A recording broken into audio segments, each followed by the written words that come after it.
50% తగ్గించమని చెప్పాను అధికారులు హుకుం జారీ చేశారు. ఎలా స్పందిస్తారు, ఏం చెప్తారు? భారతదేశం ఎన్నో సంక్షోభాలని ఎదుర్కొని ఈరోజు నిలదొక్కుంటున్న అభివృద్ధి చెందిన దేశం. మేము చదువుకునేటప్పుడు అభివృద్ధి చెందుతున్న దేశం భారతదేశం అంటే వాళ్ళు అభివృద్ధిలో ఒక అభివృద్ధి అనే పదానికి భారతదేశం నిదర్శనం. ఎందుకంటే ప్రపంచం అంతా ఈరోజు భారతదేశం వైపు వస్తుంది.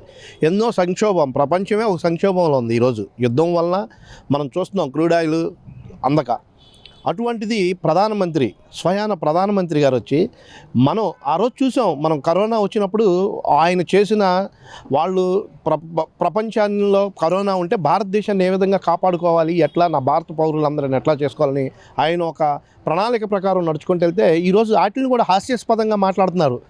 మాజీ ఇంతకుముందు ఇక్కడ ఆంధ్ర రాష్ట్రంలో గవర్నమెంట్ ఉండేది, దాంట్లో ఒక మినిస్టర్ అంట, అతను పేరు నాని ఎవరు ఉంటారు, అతను మాట్లాడేది అసలు అతను పౌరుడుగా ఉన్నాడా, ఒక రాక్షసుడా?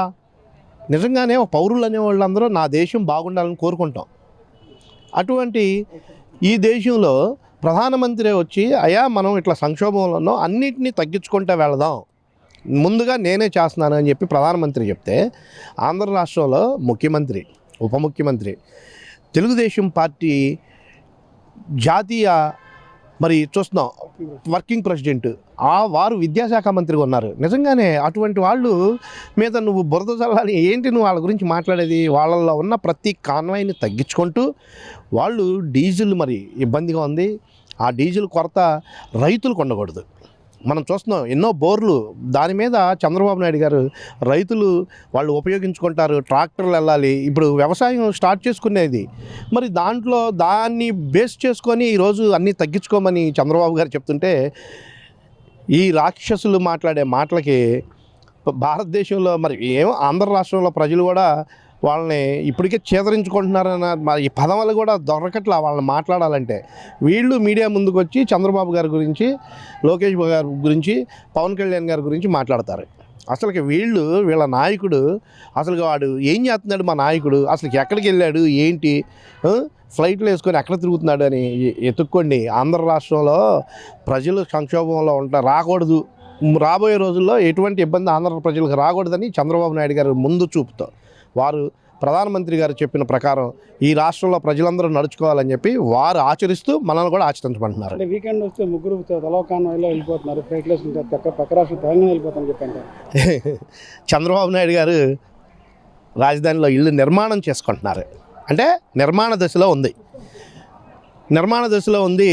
అసలు చంద్రబాబు గారి గురించి వెళ్ళిపోతున్నారని మాట్లాడే ఈ కుక్కలకి, అంటే నేను కుక్క అని ఎందుకు సంబోధించాల్సి వచ్చిందంటే, విశ్వాసంతో ఉంటాయి కుక్కలు, విశ్వాసం లేని కుక్కలు ఈ రాష్ట్రం అభివృద్ధి చెంది ఆ ఇంటి దాకా రోడ్డు వేసుకున్నారు. మనం చూస్తే ఆంధ్ర రాష్ట్రంలో చంద్రబాబు నాయుడు గారు చెట్టు కింద కూర్చొని, మరి చెట్టు కింద బస్సులో పడుకొని, ఆయన వ్యాన్లో పడుకొని ఆయన పరిపాలన చేసి 2 సంవత్సరాలు తర్వాత ఒక కొలిక్కి తీసుకొచ్చి ముందుకు నడిపించుకుంటూ వెళ్తుంటే, ఈరోజు ఆయన ఇల్లు నిజమే, మనం తప్పే ఉంది. ఆంధ్ర రాష్ట్రంలో అంతర్భాగం ఒకప్పుడు, ఇప్పుడు అది 10 ఏళ్ళు అయిపోతుంది. మరి ఇప్పుడు కూడా నేను అక్కడ లేకపోతే ఎట్లని ఇక్కడ ఇల్లు నిర్మాణం జరుగుతుంది. నిర్మాణ దశలో ఇంట్లో వెళ్ళి ఎక్కడ పడుకోమంటారు ఆ ఫ్యామిలీని? ఈ ఎదవలకి ఏం చెప్పాలి? వీళ్ళకి జ్ఞానం ఉందో లేదో తెలియదు, కానీ వారు ఎందుకు వెళ్తున్నారంటే వాళ్ళ స్వగృహం అక్కడ ఉంది ప్రస్తుతానికి. ఎందుకుంది? వాళ్ళు అక్కడ ఉన్నారు కాబట్టి. ఆంధ్ర రాష్ట్ర విభజన జరిగిన తర్వాత కొన్ని పరిస్థితుల్లో ఇక్కడ ఇళ్ళు కట్టుకోవటానికి అసలు ముందు రాజధాని లేకుండా నా ఇల్లు ఎందుకని రాజధానికి సంబంధించి అధికారులందరికీ ఇళ్ళు సమకూర్చి ఒక హైకోర్టును చేసి మళ్ళీ అక్కడ పరిపాలన జరగాలని, ప్రజా పరిపాలన జరుగుతున్న ఈ రాజధానిలో అప్పుడు ఇళ్ళు కట్టుకుందామని. మరి ఎంత గొప్ప విషయం! ఆయన కట్టుకోవాలంటే ఎవరా, ఎక్కడైనా కట్టుకుంటాడు. కానీ వారి ఆలోచన ఏంటంటే, నా రాష్ట్ర ప్రజలందరూ, నా రాష్ట్రానికి సమృద్ధి దొరికిన తర్వాతే నేను గృహం కట్టుకోవాలని ఒక ఆలోచనతో ఉన్నారేమో ఈరోజు నిర్మాణం చేసుకుంటున్నారు. ఆ నిర్మాణ క్రమం అయిన తర్వాత అసలుకి మనం అనుకుందాం, ఎక్కడ ఉంటున్నాడు ఫిడేల్ రాజా, ఎక్కడుంటున్నాడో ఆ పిడేల్ రాజా పక్కన కూర్చొని చింతల బ్యాచ్ ఉంటారు, చిత్తకలు కొట్టుకుంటా, వాళ్ళు చెప్పాలి మా నాయకుడు ఇదే ఇంట్లో ఉంటున్నాడా, లేకపోతే బెంగళూరులో ఉంటున్నాడా. బెంగళూరులో కాదని చెప్పి మళ్ళీ ఇప్పుడు హైదరాబాద్ అక్కడికి వచ్చాడు, అక్కడ కాదని చెప్పి రేపు అండమాన్ వెళ్ళిపోతాడేమో, ఎక్కడికి వెళ్ళిపోతాడో ఎవరికి తెలియదు. అటువంటి వాడి గురించి మా నాయకుల మీద బురద చల్లాలనుకుంటే ముందు మీ మీద ఉన్నది తుడుచుకున్న తర్వాత మా మీద ఉమ్మొద్దా ఉన్నది మళ్ళీ మీ మొహం మీద పడింది, కాబట్టి దాన్ని కూడా తుడుచుకోమని చెప్పి ఈ చిత్తకల బ్యాచ్కి ఇదైతే తప్పెట్లు కొడతా ఉంటారు కదా, వాళ్ళకి చెప్తున్నాం. వాళ్ళు విని రాష్ట్ర ప్రజలకి సేవ చేయాలి, వాళ్ళు బాగుండాలి, అందుట్లో నేను ఉండాలని కోరుకో, నువ్వు కూడా బాగుంటావు.